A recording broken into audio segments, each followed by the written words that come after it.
Hello friends, good morning. आज आप लोगों के बीच 10वीं क्लास के विज्ञान का मॉडल सेट 5 लेकर के आया हूं। आप सब जैसा कि स्क्रीन पर देख रहे होंगे कि ये है मॉडल सेट 5 आपके स्क्रीन पर है। और मॉडल सेट 5 आज जो है हम लोग करने वाले हैं। आपको विज्ञान के पीडीएफ में जो है फिजिक्स का पूरा ऑब्जेक्टिव, एक एक चैप्टर में जितना भी ऑब्जेक्टिव संभव है सारा ऑब्जेक्टिव दे दिए हैं। 4 मॉडल सेट आपको इससे पहले जो है विज्ञान का क्रैश कोर्स जो प्लेलिस्ट है आप मेरे चैनल पर जा कर के देख सकते हैं। तो सभी दोस्तों को आदाब, सत श्री अकाल, नमस्कार। चलिए दोस्तों, मैं हूं आपका दोस्त एस के रॉय सर और आप देख रहे हैं मैथ्स मजा विद शिवजी यादव। मैथ्स मजा विद शिवजी यादव में आप सभी दोस्तों का वेलकम है। और दोस्तों, आज मैं आप लोगों के बीच मॉडल सेट 5 लेकर के आया हूं और इसमें 80 क्वेश्चन आप लोगों को इस सेट में हम कराएंगे। जैसा कि आप स्क्रीन पर देख रहे हैं कि टोटल 80 क्वेश्चन है और 80 क्वेश्चन हम लोग जो हैं इस सेट में करने वाले हैं। आप सभी दोस्तों इत्मीनान के साथ पूरे वीडियो को देखिएगा और अच्छा लगे तो वीडियो को एक लाइक कर दीजिएगा, चैनल को सब्सक्राइब कर लीजिएगा और अपने साथियों में जो है इसको शेयर कर दीजिएगा ताकि चैनल जो है अधिक से अधिक लोगों तक जो है पहुंच सके। तो दोस्तों, चलिए हम लोग जो है आज का वीडियो शुरू करते हैं और आपके लिए क्वेश्चन लेकर के आए हैं। तो इस सभी क्वेश्चन को हम लोग देखते जाएंगे एक एक करके, है ना, कहीं पर भी कोई दिक्कत नहीं हो। चलिए पहला क्वेश्चन आपके स्क्रीन पर है कि दिल्ली परिवहन, ये this is the first question. First question आपके स्क्रीन पर है, दिल्ली परिवहन की बसों में प्रयुक्त सीएनजी का मुख्य घटक है। देखिए, दिल्ली में जो गाड़ी चलता है वो गाड़ी पर लिखा रहता है कि सीएनजी, सीएनजी से ये गाड़ी चलता है। तो सीएनजी में मुख्य रूप से क्या होता है? तो मुख्य रूप से सीएनजी में होता है आपका मीथेन। मुख्य रूप से क्या होता है? मीथेन गैस होता है। CNG compressed natural gas. देखिए, ये जो सीएनजी है, इस सीएनजी का फुल फॉर्म भी आपसे पूछेगा कि सीएनजी का फुल फॉर्म क्या होता है। तो कहिएगा कि सीएनजी का फुल फॉर्म, ये जो सीएनजी है, सी से कंप्रेस्ड, एन से नेचुरल, जी से गैस, कंप्रेस्ड नेचुरल गैस। चलिए अगला क्वेश्चन हम लोग देखते हैं। सूर्य से जो प्रकाश ऊर्जा विकसित होती है उस ऊर्जा का स्रोत होता है। सूर्य से जो ऊर्जा मिलती है उसमें क्या होता है? तो उसमें होता है बाबू ना हाइड्रोजन। ये हाइड्रोजन गैस जो है, ये हाइड्रोजन गैस का संलयन अभिक्रिया होता है। हाइड्रोजन नाभिकों का संलयन होता है, उससे सूर्य से हमें ऊर्जा मिलती है। तो चलिए दोस्तों, आज के हम लोग जो है तीसरे क्वेश्चन पर चले। कह रहा है निम्नलिखित में से ऊष्मा शैली अभिक्रिया कौन सी है? देखिए, ऊष्मा शैली अभिक्रिया इसमें से है हाइड्रोजन और आयोडीन के लिए जो है H2+I2, ये हमको इतना 11.82 किलो कैलोरी देता है। तो इसको हम लोग कहते हैं ऊष्मा शैली अभिक्रिया। इसमें ऊष्मा उत्पन्न होती है, पूर्ण रूप से ऊष्मा उत्पन्न होती है। निम्नलिखित में कौन संतुलित प्रक्रिया नहीं है? देखिए, यहाँ सामने में दिया हुआ है पहला ही ऑप्शन। देखिए FeCl2 यानी 2 गो क्लोरीन है, लेकिन यहाँ क्लोरीन 3 गो दे दिया है। तो एक तरफ क्लोरीन 2 गो और एक तरफ क्लोरीन 3 गो, तो ये जो है अभिक्रिया संतुलित नहीं है। तो चलिए हम लोग देखते हैं आपका अगला क्वेश्चन। अगला क्वेश्चन आपके स्क्रीन पर है कि निम्नलिखित में कौन अम्ल है? तो देखिए, अम्ल की बात चल रही है तो आप सब जानते हैं कि ये HCl जो है वो अम्ल है। निम्नलिखित में कौन सही है? कह रहा है कि 4 गो सूत्र दिया हुआ है, रासायनिक फार्मूला दिया हुआ है, इसमें से कौन सूत्र है? तो देखिए, इसमें सही सूत्र ये है Na2CO3 इंटू 10H2O। क्या है सही? Na2CO3 इंटू 10H2O, ये जो है आपका सही आंसर जो है ये हो जाएगा। कह रहा है अम्ल का पीएच मान होता है, तो अम्ल का पीएच मान हमेशा 7 से कम होता है। चलिए अगली क्वेश्चन पर हम लोग चलते हैं। आपका अगला क्वेश्चन है, आवर्त सारणी में दाईं ओर रखे गए तत्व कहलाते हैं। तो दाईं ओर जो रखे रहते हैं उसको हम लोग अधातु कहते हैं। दाईं ओर रखे हुए को क्या कहोगे? अधातु कहोगे। अधातु के ऑक्साइड होते हैं, तो अधातु के जो ऑक्साइड होते हैं वो हमेशा अम्लीय होते हैं। अधातु का ऑक्साइड क्या होता है बाबू? अम्लीय होता है। अधातु का ऑक्साइड क्या होता है? अम्लीय होता है। एल्युमिनियम का निष्कर्षण किस विधि के द्वारा किया जाता है? तो हमेशा याद रखिएगा, एल्युमिनियम का निष्कर्षण वैद्युत अपघटन विधि द्वारा किया जाता है। एल्युमिनियम का निष्कर्षण आप लोग कैसे करते हैं? वैद्युत अपघटन विधि से करते हैं। तो चलिए दोस्तों, हम लोग जो हैं ज़्यादा समय न लेते हुए आपका ऑब्जेक्टिव जल्दी जल्दी कराता हूँ। एंटीमनी है। एंटीमनी क्या है बाबू? एंटीमनी उपधातु है। एंटीमनी क्या है? एंटीमनी उपधातु है। एंटीमनी क्या है? उपधातु है। चलिए, तो हम लोग अगली क्वेश्चन पर चलते हैं। 11 क्वेश्चन आप लोग कर लिए हैं।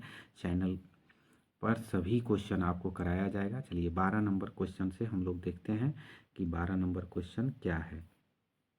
यहाँ देखिए स्क्रीन पर, आपके स्क्रीन पर क्वेश्चन है, कहा स्टेनलेस स्टील किन धातुओं का मिश्र धातु है। तो देखिए स्टेनलेस स्टील की बात हो रही है, तो ये निकेल और क्रोमियम से बनता है। किससे बनता है? निकेल और क्रोमियम से स्टेनलेस स्टील बनता है। निकेल और क्रोमियम से स्टेनलेस स्टील बनता है। प्राकृतिक रबर बहुलक है आइसोप्रीन का। प्राकृतिक रबर किसका बहुलक है?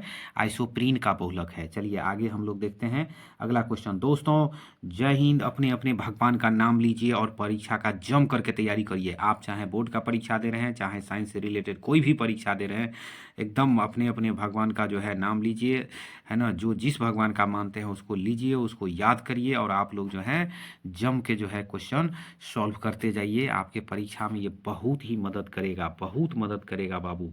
कार्बनिक यौगिक में कार्बन की संयोजकता देखिए, हम आपको बताए हुए हैं कार्बन की परमाणु संख्या 6 होती है। तो पहला में के कक्षा में जो है 2 इलेक्ट्रॉन और एल कक्षा में 4 इलेक्ट्रॉन होता है, इसलिए बाहरी इलेक्ट्रॉन ही संयोजकता होता है, तो इसलिए 4 इसकी संयोजकता है।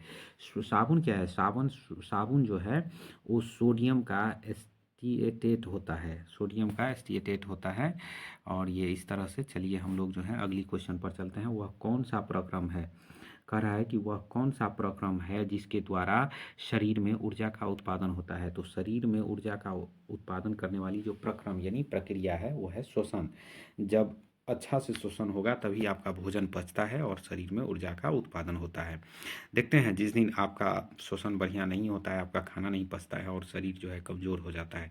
जब प्रकाश की किरण हवा से कांच में प्रवेश करती है तो मुड़ जाती है अभिलंब के निकट। कहाँ मुड़ेगी? अभिलंब के निकट मुड़ेगी। चलिए तो हम लोग इसमें देख लिए हैं और अगला क्वेश्चन पर हम लोग चलते हैं। प्रकाश का वर्ण विक्षेपण किस उपकरण से संभव होता है? तो देखिए प्रकाश का जो वर्ण विक्षेपण होता है वो प्रिज्म से होता है। प्रिज्म उपकरण जो है वो वर्ण विक्षेपण में काम आता है। इंद्रधनुष आप लोग तो पढ़े ही होंगे कि ये प्रिज्म होता है और प्रकाश ऐसे जाता है और फिर यहाँ आकर के अलग अलग किरणों में जो है 7 रंगों में विभक्त हो जाता है। तो 7 रंगों में जो टूट जाता है तो इसी को हम लोग कहते हैं प्रकाश का वर्ण विक्षेपण। तो चलिए डियर स्टूडेंट्स, आप सब जो है जान गए होंगे कि प्रिज्म से होता है। कह रहा है इंद्रधनुष का बनना किस परिघटना पर आधारित होता है? देखिए इंद्रधनुष जो बनते हैं वो प्रकाश के वर्ण विक्षेपण के कारण ही बनते हैं। इंद्रधनुष प्रकाश के वर्ण विक्षेपण। चलिए इसमें फिगर दे दिया है और आपको कह रहा है कि उत्तल लेंस में से 4 अपवर्तित किरणें, देखिए यहाँ 1 किरण, 2 किरण, 3 किरण, 4 किरण दिया हुआ है। यहाँ लिखा हुआ है ये 1 है, ये 2 है, ये 3 है और ये 4 है। तो इसमें आपको कह रहा है कि इनमें कौन गलत है, मतलब कौन से रे जो है गलत ढंग से गया है। तो देखिए सबसे पहले कि ये 3 नंबर सही है, 1 नंबर सही है, सीधी आया तो सीधी चली जाएगा, है ना। तो ये 1 नंबर सही है। फिर देखिए ये 4 नंबर सही है, ऐसे गया तो ये ऐसे चला गया, आधार की ओर झुक गया। उत्तल लेंस में आधार की ओर किरण झुकता है। तो देखिए यहाँ पर जो है ये दूसरी किरण जो है ये गलत है। दूसरा नंबर 2 नंबर का किरण क्या है? गलत है। ये ऐसे आया तो इसको ऐसे जाना चाहिए, ना कि ऊपर उठ करके जाना चाहिए। तो ये ऊपर उठ करके नहीं जाएगा, इसलिए ऑप्शन इसका हो जाएगा बी। तो चलिए दोस्तों हम लोग जो हैं देख रहे हैं अवतल लेंस का आवर्धन बराबर होता है तो u बटे भी के बराबर होता है। अवतल लेंस का आवर्धन जो है वो u बटे भी के बराबर होता है। अवतल लेंस का आवर्धन कितना होता है? u बटे भी होता है। एक पदार्थ को धन आवेश से आवेशित किया गया है, इस आवेश में पदार्थ का द्रव्यमान, तो पदार्थ का द्रव्यमान अंशतः घट जाता है। पदार्थ का द्रव्यमान क्या होता है बाबू? अंशतः घट जाता है। प्रकाश का द्रव्यमान अंशतः घट जाता है। चलिए हम लोग जो हैं अगली क्वेश्चन पर चलते हैं। अगली क्वेश्चन आपके स्क्रीन पर है, यहाँ देखिए चित्र में प्रदर्शित परिपथ के बिंदु ए तथा बी, देखिए इसमें बी नहीं दिया हुआ है बट यहाँ बी पॉइंट होगा। यहाँ देखिए बी पॉइंट होगा कि ए तथा बी के बीच समतुल्य प्रतिरोध होगा। तो देखिए इसका आर है, इसका आर है, इसका आर है, तो इसका जो समतुल्य प्रतिरोध होगा वो 3R हो जाएगा। कितना हो जाएगा? 3R हो जाएगा। तो चलिए दोस्तों हम लोग जो हैं इसमें आगे बढ़ते हैं। अगला क्वेश्चन आपका इंतजार कर रहा है। देखिए निम्नलिखित में से कौन लंबे विद्युत धारावाही तार के निकट चुंबकीय क्षेत्र का सही वर्णन करता है? तो चुंबकीय क्षेत्र का जो सही वर्णन करता है वो है चुंबकीय क्षेत्र की संकेंद्री क्षेत्र रेखाओं का केंद्र तार होता है। तो चलिए इसका ऑप्शन हो गया सी ऑप्शन जो है सही है। चुंबकीय क्षेत्र की संकेंद्री क्षेत्र रेखाएं का केंद्र तार होता है। डायनेमो से कैसी धारा प्रवाहित होती है? तो डायनेमो से प्रत्यावर्ती धारा भी होता है और दिश धारा भी होता है, इसलिए ऑप्शन क्या हो जाएगा? तो ऑप्शन हो जाएगा दोनों। ऑप्शन क्या हो जाएगा? दोनों। ऑप्शन क्या होगा बाबू? दोनों। ऑप्शन क्या होगा? दोनों। देखो अब अगली क्वेश्चन आपके स्क्रीन पर है, जैसा कि आप देख रहे हैं कि 1, 2 और 3 ओम। देखिए ये लिखा है 1, 2 और 3 ओम के 3 प्रतिरोध श्रेणी क्रम में है, तो देखिए कितना होगा उसका समतुल्य प्रतिरोध। तो 3 आ 2 5 आ 1 6, सबको जोड़ दीजिए तो 6 ओम उसका समतुल्य प्रतिरोध हो जाएगा। ओम के नियम को परिभाषित करने में किसका मान अचर रहता है? तो आप सबको सिखाए हुए हैं ओम का नियम में ताप जो है वो अचर होता है, टेम्परेचर कांस्टेंट होने पर ही विभवांतर जो है वो धारा के समानुपाती होता है। देखिए वृक्क के संरचनात्मक एवं क्रियात्मक इकाई, अगली क्वेश्चन आपके स्क्रीन पर है डियर स्टूडेंट्स कि वृक्क के संरचनात्मक एवं क्रियात्मक इकाई को नेफ्रॉन कहते हैं। क्या कहते हैं? नेफ्रॉन कहते हैं। लार में, लार यानी थूक, थूक में कौन से एंजाइम पाए जाते हैं? तो कहेंगे टाइलिन। थूक में टाइलिन नाम के एंजाइम पाए जाते हैं। दोस्तों आप एकदम वीडियो से जुड़े रहें, आप देखते रहें, है ना, सुनते रहें, आप सुन करके पूरा वीडियो हम पूरा क्वेश्चन आपका हम 80 का 80 क्वेश्चन जो है वो याद करवा देंगे। भोजन का मुख्य रूप से अवशोषण होता है। देखिए भोजन का मुख्य रूप से अवशोषण छोटी आंत में होता है और छोटी आंत के 3 भाग होते हैं। तो उसमें इलियम में जो है वो इसका क्या होता है? अवशोषण होता है। मनुष्य के मस्तिष्क में कितने भागों में बांटा गया है? मनुष्य के मस्तिष्क को 3 भागों में बांटा गया है। मनुष्य के मस्तिष्क को कितने भागों में? 3 भागों में बांटा गया है, जिसमें अग्र, पश्च और मध्य मस्तिष्क होता है। अंतःस्रावी ग्रंथियां होती है, नलिका विहीन होती है। क्या होती है? नलिका विहीन। लैंगरहैंस की दीपिकाएं पाई जाती है। लैंगरहैंस की जो दीपिकाएं हैं वो कहाँ? अग्नाशय में पाया जाता है। लैंगरहैंस की दीपिकाएं जो है वो अग्नाशय में पाया जाता है। लैंगरहैंस की दीपिकाएं जो है अग्नाशय में। पुरुष में यौवनारंभ, देखिए यौवनारंभ का मतलब होता है जवान हो जाना। तो पुरुष अगर जवान हो जाता है तो उसके कुछ लक्षण दिखाई देते हैं। जैसे बच्चे बड़े हो जाते हैं तो उसके क्या क्या लक्षण है? तो पहला लक्षण है कि उसको दाढ़ी और मूंछ आ जाता है, फिर कंठ फूट जाता है, फिर मांसपेशियों में उभार आ जाता है। इसका मतलब तीनों सही है। इसका मतलब इसमें क्या होगा? इनमें से सभी होगा। द्विसंकर क्रॉस के फलस्वरूप उत्पन्न पौधों का फिनोटोपिक अनुपात, देखिए फिनोटोपिक अनुपात कर रहा है तो ये 9 3 3 1 होता है। याद रखिएगा 9 3 3 1, ये याद रखिएगा। फिनोटॉपिक अनुपात जो है 9 3 3 1 होता है। चलिए तो हम लोग चलते हैं क्वेश्चन नंबर 36 पर, आगे बढ़ते हैं। चलिए यहाँ देखिए, यहाँ क्वेश्चन को बढ़िया से आप लोग देखिएगा, है ना। देखिए स्त्रियों में लिंग गुणसूत्र होते हैं। देखिए स्त्री में, पुरुष में, देखो एकदम ध्यान से सुन लो। मादा जो होता है ना, मादा जिसे माता कहते हैं, तो माता में XX क्रोमोजोम होता है, गुणसूत्र पाया जाता है। जबकि वही पुरुष की बात आएगी तो XY होता है ना। इसीलिए कहा जाता है कि लड़की का X क्रोमोजोम और लड़का का X क्रोमोजोम जब मिलता है तो वहाँ पर क्या होता है? दोनों हो जाता है सेम। तो ऐसे में जो है उसको मतलब ये होता है लड़का होता है, और ये Y क्रोमोजोम आता है तो ये लड़की होता है, लड़का होता है। मानव का उद्भव कहाँ हुआ था? मानव का उद्भव जो है अफ्रीका में हुआ था। इसको ध्यान रखिएगा, है ना, ध्यान रखिएगा। मानव का उद्भव अफ्रीका में हुआ था। पर्यावरण मुख्य रूप से कितने घटकों का बना होता है? तो पर्यावरण मुख्य रूप से जो है 2 घटक, जैव और अजैव 2 घटक जो है पर्यावरण में होता है। यूरो सेकेंड का संबंध है वायु प्रदूषण से। यूरो सेकेंड का संबंध वायु प्रदूषण से है। अब अगला क्वेश्चन आपके स्क्रीन पर है। चलिए हम लोग 40 नंबर क्वेश्चन देखेंगे। 200 सेंटीमीटर से अधिक वार्षिक वर्षा वाले क्षेत्र को कहते हैं। तो 200 सेंटीमीटर से अधिक वर्षा वाले क्षेत्र को कहते हैं नम क्षेत्र कहते हैं। पॉन्स मेडुला और अनुमस्तिष्क ये किसका भाग है? तो ये पश्च मस्तिष्क का भाग है। किसका भाग है डियर स्टूडेंट्स? पश्च मस्तिष्क का। देखो भाइयों, मेरे बिहार के सारे भाइयों से मेरा कहना है, बहनों से कहना है कि आप सब जो है इत्मीनान के साथ वीडियो को देखते रहें। और ये चूँकि ऑब्जेक्टिव क्वेश्चन है बाबू, इसीलिए इसको स्पीड से हम करा रहे हैं। इसीलिए, नहीं तो तुम लोगों को हंसा खिला करके जो है पूरा वीडियो हम करवाते हैं, है ना। जब बोर्ड पर पढ़ाएंगे तो पूरा वीडियो जो है आपको हंसा खिला करके दिखाएंगे। देखिए निम्नलिखित में कौन सी अनैच्छिक क्रिया नहीं है? तो देखिए अनैच्छिक क्रिया चबाना नहीं है। अलैंगिक जनन मुकुलन द्वारा होता है। किस में? तो अलैंगिक जनन मुकुलन के द्वारा होता है, ईस्ट में होता है। किस में होता है? ईस्ट में होता है। अलैंगिक जनन मुकुलन के द्वारा होता है ईस्ट में। शुक्राणु का निर्माण होता है कहाँ? वृषण में होता है। शुक्राणु का निर्माण कहाँ होता है? वृषण में होता है। शुक्राणु का निर्माण वृषण में होता है। पुष्प का कौन सा भाग फल बनता है? तो पुष्प का जो भाग होता है वर्तिका, पुष्प पुष्प का कौन सा भाग फल बनता है? तो यहाँ पर जो है हम लोग देखेंगे पुष्प का जो भाग है अंडाशय, अंडाशय में फल बनता है। अंडाशय जो होता है ना वही फल में परिवर्तित होता है। लिंग गुणसूत्र का पूर्ण जोड़ा पाया जाता है। लिंग गुणसूत्र का, तो देखो पुरुष और स्त्री दोनों में लिंग गुणसूत्र का जो जोड़ा पाया जाता है। तो चलिए यहाँ तक हम लोग कर लिए। अब हम क्वेश्चन नंबर 47 पर डिस्कस करेंगे, है ना। क्वेश्चन नंबर 47, मानव शरीर के किसी सामान्य कोशिका में गुणसूत्रों के कितने युग्म होते हैं? तो युग्म की बात चल रही है, तो 23 युग्म होते हैं। निम्न में से कौन से समूहों में केवल जैव निम्नीकरण पदार्थ है? तो देखिए जैव निम्नीकरण पदार्थ है केक, लकड़ी और घास में। केक, लकड़ी और घास में होता है। नर युग्मक और मादा युग्मक के संलयन को कहते हैं। अब देखिए नर युग्मक और मादा युग्मक जब संलयन करता है तो उसी को हम लोग कहते हैं बायोलॉजी में निषेचन कहते हैं। हाइड्रा, ये सब क्वेश्चन बायोलॉजी से है। हाइड्रा में प्रजनन किस विधि से होता है? देखिए हाइड्रा नाम सुने हैं, हाइड्रा में मुकुलन विधि से होता है। किस विधि से? मुकुलन विधि से होता है। हाइड्रा में प्रजनन मुकुलन विधि से। पराग कोश में होते हैं। पराग कोश में क्या पाया जाता है?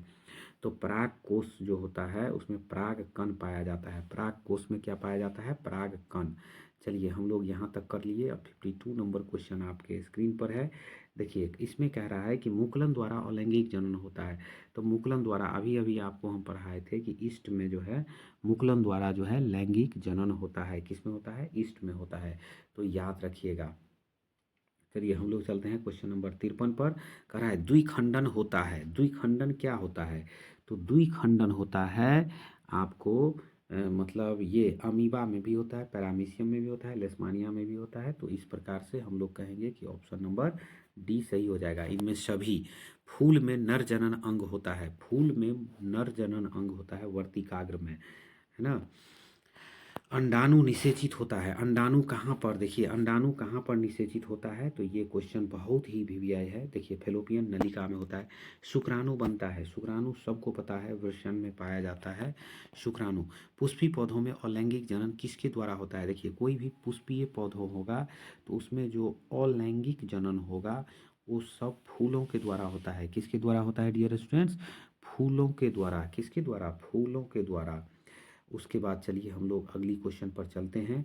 निम्नांकित में कौन एक लिंगी पादप का उदाहरण है? तो देखिए एक लिंगी पादप का उदाहरण पपीता है। पादप यानी पपीता जो है, यहाँ एक लिंगी पादप का उदाहरण पपीता हो जाएगा। निम्न में से कौन से, एक पादप जगत और एक जंतु जगत आप लोग पढ़े ही होंगे, निम्न में से कौन मानव में मादा जनन तंत्र का भाग नहीं है? देखिए ये अंडाशय, गर्भाशय और डिंब वाहिनी ये मादा में पाया जाता है। तो कह रहा है नहीं पाया जाता है। तो नहीं पाया जाता है कौन? शुक्रवाहिका।